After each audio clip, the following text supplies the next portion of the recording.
Je désire avoir un enfant. Comment puis-je connaître mes jours les plus fertiles?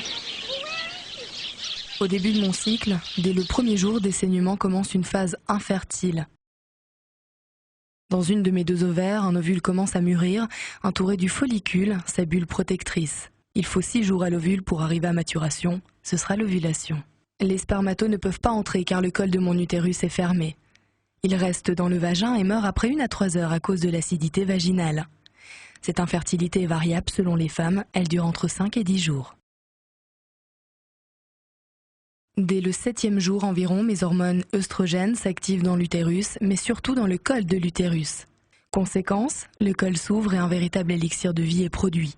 Dès ce moment, je suis fertile pour une durée de 7 à 11 jours. Je le remarque par l'écoulement des pertes, qui ne sont rien d'autre que l'élixir de vie.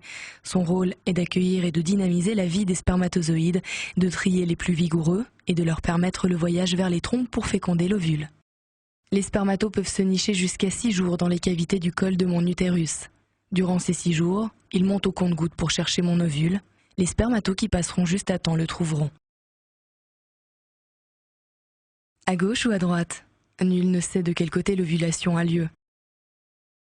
J'ovule lorsque l'élixir de vie atteint sa meilleure qualité.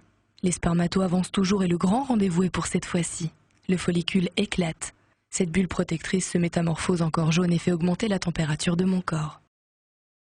Ça y est, mon ovule ferme tout accès car un spermato a réussi à le féconder. C'est la joie complète car il va vivre. XY donne un garçon et XX une fille. Mon ovule fécondé va s'installer dans l'utérus, une auberge tout confort. Devenu embryon, il m'envoie une hormone HCG, qui est comme un soleil d'amour. Ma grossesse a commencé. 1 semaine après la fécondation, je peux repérer l'hormone HCG par un test de grossesse. Par ma propre observation, je l'apprends en voyant que la hausse de la température continue et par l'absence des règles. Avec mes 12 semaines de vie, mon bébé entend déjà ma voix et celle de son papa.